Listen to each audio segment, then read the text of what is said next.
Welcome back to another episode of First Gen Grind, the podcast that explores the unique experiences of navigating life between two cultures while striving for success and fulfillment. If you've been following along, I'm thrilled to have you back. And if you're tuning in for the first time, welcome. I'm happy to have you here. Today, we're going to be diving into a topic that so many of us have heard throughout our lives, especially if you come from an immigrant or first-gen background. The pressure to become a doctor, engineer, lawyer, or an accountant. You know the line, when you grow up, you must be one of these or you won't be successful. But what happens when you realize that none of these paths resonate with you? What if your passion lies elsewhere? Let's talk about it.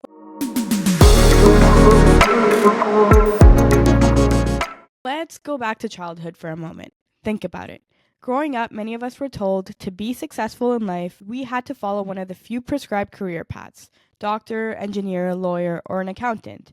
Those were the golden tickets to a good life. It wasn't just a suggestion, it was almost a requirement, a non-negotiable part of the plan our parents had in mind for us. But why these specific careers? It's because our parents were raised with the belief that these were the most secure and lucrative paths. For them and their generation, these professions represented stability, respect, and financial security. Coming from environments where opportunities were limited, the formula for success was clear. Choose one of these traditional paths, work hard, and you'll be set for life. But here's the thing, what qualifies as a good life? Sure, these professions can lead to high incomes, but they also come with trade-offs. Often these careers are demanding, leaving little room for work-life balance, and not to mention the extremely long educational path, as well as the long career path until you start hitting that point where you start making six figures and above. The work culture can be rigid, competitive, and in some cases emotionally draining. So is this the path or the only path to a fulfilling and successful life?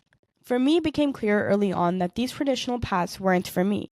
I didn't feel the spark that would keep me motivated through the long, often grueling journey of becoming a doctor, a lawyer, or a successful accountant. Though I do have a degree in accounting, that's a story for another time. And if you don't have the passion guiding you, every step feels like a mountain to climb. When you're pursuing something you're not passionate about, obstacles become bigger, the process feels excruciating, and the motivation is harder to find. But when you're passionate about what you're doing, everything feels doable. Motivation comes naturally, and even when challenges arise, they don't feel insurmountable because you want to be on this path. Passion is like a compass. It gives you the strength to persevere even when the road ahead is long. That's why it's so important to explore different avenues, to try new things, and to take risks, especially when you're young. It's not about chasing income, but about finding something that makes you come alive. Because when you do find your passion, success follows. And in today's world, success can come from anywhere. Take, for example, the makeup artist who builds a name for herself online, books high-profile clients, and starts teaching courses. She may be making more than the accountant and enjoying a much better work-life balance.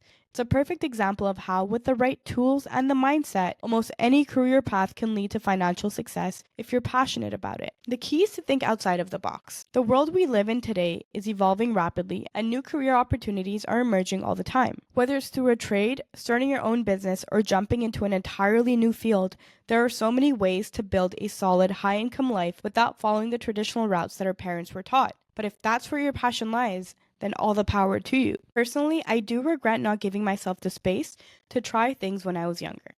I think about how many opportunities I had passed up because I was too focused on doing what I thought I was supposed to be doing rather than what I actually wanted to explore. And I'm sure some of you feel the same. The younger you are, the more room you have to make mistakes, to experiment and to learn from those experiences without it setting you back too far. Each venture, whether it's a success or a failure, shapes you into a more well-rounded person. One of the most important things I've learned along the way is the value of self-learning. You have to be curious, you have to be willing to dive into new areas and to learn new skills, and to take risks until you find what really lights you up. And the beautiful thing in today's world, there are resources everywhere to help you learn whatever you want. For example, if you want to start a business, there are countless free resources, online courses, and mentors out there to help you get started. Be picky with your mentors. If you want to become a content creator, social media provides you endless opportunities to build a brand, monetize your work, and make a living off of that. The possibilities are endless. It's all about finding where your passion lies. And here's the truth. Life is multifaceted, and so are you. Most people go through multiple phases of life where they switch careers, and that's okay. Some of the most successful people in the world, the billionaires that we may admire, didn't become successful by sticking to a single career path, and they evolved over time. They start as employees, move into management, become entrepreneurs, start a few businesses, fail a few businesses, and then find success and eventually invest in other ventures. So how do we break from that pressure of traditional career paths and find our own way? Here are a few things to consider. Number 1, explore early. Start trying new things when you're young. The more you explore, the more likely you are to find something that you're passionate about. It's okay to make mistakes, but that's honestly part of the process.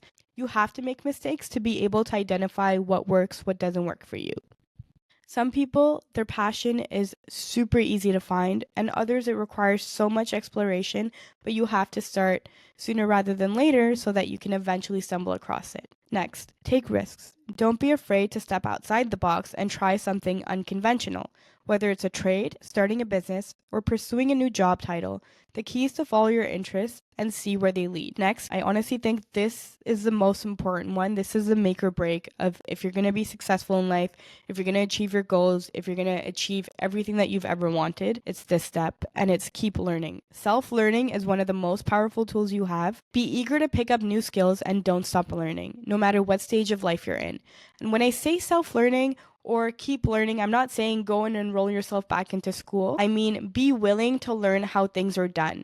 Be willing to uncover the how-tos. And this lust and this desire that you have to always one-up yourself and to always learn is truly what's going to allow you to become successful in anything and everything that you set your mind to. Next, and final, define your own success. Success doesn't have to mean a 6-figure salary in a traditional job. It can if that's what you're passionate about. So at the root, success is about finding fulfillment in your work and achieving a balance that works for you. It's about being happy with the path that you're on.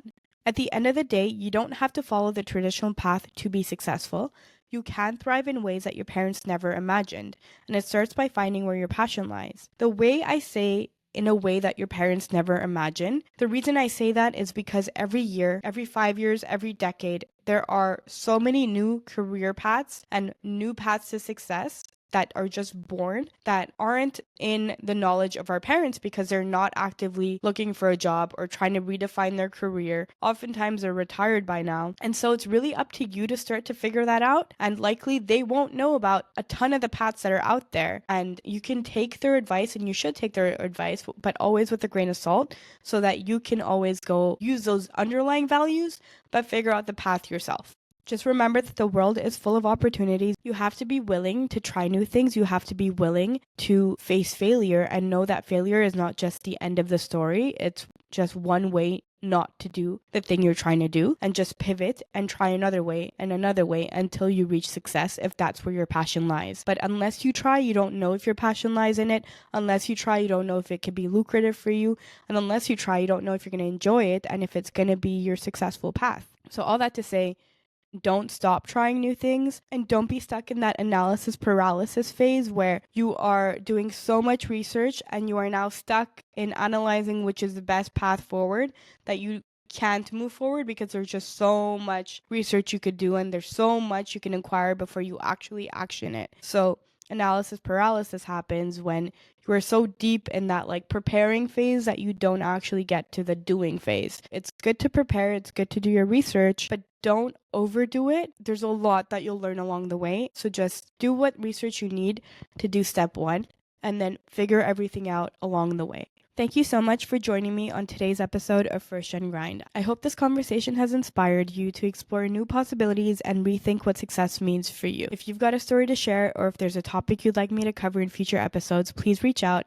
This podcast is about community, and I'm so grateful to have you part of it. Until next time, remember, success is what you make it, and the possibilities are endless if you're willing to follow your passion. Nandri Vanakkam.